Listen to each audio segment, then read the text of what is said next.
সত্যি কি যে মানুষগুলোর মন ভালো তারা বেশি কষ্ট পায়? আমার মনটা কি সত্যিই ভালো? হ্যালো এভরিওয়ান, আসসালামু আলাইকুম। হ্যাপিস ফ্যামিলি লাইফ ব্লগে সবাইকে স্বাগতম। বাচ্চা-কাচ্চা ঘরে থাকলে যা হয় আরকি, বাচ্চারা থাকলে কিন্তু বিছানা বেশি ময়লা হয়। আমার ২ টো রুম, এই রুমটাতে একটু বেশি থাকা হয়। একটু বলতে সারাদিন এই রুমেই থাকা হয় কারণ এই রুমে অনেক আলো বাতাস আছে তাই। আর অপর যে রুমটা সেটাতে তেমন একটা আলো বাতাস নেই। বললেই চলে। অন্ধকার লাইট জ্বালিয়ে তারপরে হচ্ছে থাকতে হয় সেই রুমটাতে। তো এই রুমটাতে আমরা বেশিই থাকি। তাই হচ্ছে এই রুমের চাদরগুলো বেশি নোংরা হয়। আর এই যে এখানে নুডলস রান্না করতেছি। এটা হচ্ছে মেয়েকে সকালে টিফিন দিব। আর টিফিনে হচ্ছে ওকে একটু ভারী খাবার দিলে ভালো হয়। অনেকটা টাইম হচ্ছে স্কুলে থাকে, কোচিং করে, প্রাইভেট পড়ে তারপরে দেন বাসায় আসে। তাই একটু ভারী খাবার দেওয়ারই চেষ্টা করি আমি সবসময়। তাই হচ্ছে আজকে ওর জন্য নুডলস রান্না করলাম। আর ও নুডলস খেতে অনেক বেশি পছন্দ করে। আবার মাঝে, মাঝে হচ্ছে খেতেও চায় না। আসলে বাচ্চাদের মন বলে কথা। আর এখানে এগুলো গোল, গোল এগুলো কি জানি না। তবে রুটির মতো। এগুলো হচ্ছে বাচ্চাদের খুব পছন্দ। তো হচ্ছে সকাল, সকাল ওদেরকে এই নাস্তাটাই দিলাম। তো বললাম যে এটা খেয়ে তারপরে হচ্ছে স্কুলে যাবা। আর এখানে হচ্ছে আমার বিজনেসের জন্য যে আমি লেস গুলো নিয়ে আসছিলাম বিছানার কাপড়ের পাশে দিব বলে, কিন্তু হচ্ছে এনে রাখা হয়েছে, তেমন করে কিছুই করা হয়নি।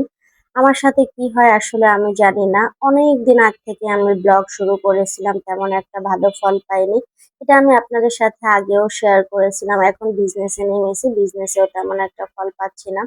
জানি না এটা আমার গাফলাতি নাকি আমার ভাগ্যেই নেই। আবার মানুষের ক্ষেত্রেও আমি মন পাই না, ভালোবাসাটা থাকে না, সেটাও আমার ভাগ্যে নেই। যার সাথেই মিশি না কেন, ভালোবাসি না কেন, সেই ভালোবাসার ফল আমি কখনোই পাই না। আমি সেই ভালোবাসার বদলে পাই ঘৃণা, পাই কষ্ট।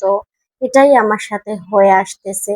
আসলে জানি না আল্লাহ পাক আমার ভাইকে একাকিত্বই লিখে রেখেছে মনে হয়। তবে হ্যাঁ, আমার ২ সন্তানকে নিয়ে এখন আমি ভালো আছি। আলহামদুলিল্লাহ, আলহামদুলিল্লাহ। ভালো থাকার চেষ্টা করি। যে সবসময় ওদেরকে আনন্দ দেওয়াটা, ওদেরকে নিয়ে ভালো থাকাটা, এটাই এখন আমার প্রতিদিনের কাজ হয়ে দাঁড়িয়েছে। তো এইজন্যই আরকি আমি ১ম এ বললাম যে আসলে আমার মন ভালো নাকি? এইজন্যই আমি কষ্ট পাচ্ছি নাকি?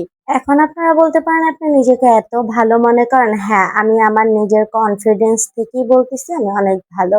যে ভালো সে তো ভালোটাই বলবে। ভালো না থাকলে এতটাও স্বামী, সংসার, সন্তান নিয়ে ভালো থাকতে পারতাম না। শুধু ওই যে একটাই কষ্ট, মানুষ কম, শাশুড়ি পৃথিবীতেই নেই, শ্বশুরবাড়ির আত্মীয়স্বজন একদমই পাইনি। আসলে তাদের মুসিবত হয়তোবা ভালো না দেখে আমি সেই ভালোবাসাটা পাইনি। তবে হ্যাঁ, দোয়া করি আল্লাহ তাদেরকে হেদায়েত দান করুক। আর আমাদের জন্য সবাই দোয়া করবেন যাতে এভাবেই ভালো থাকতে পারি। আজ এ পর্যন্তই। দেখা হবে নতুন কোনো ভিডিওর মাধ্যমে। আল্লাহ হাফেজ। আসসালামু আলাইকুম।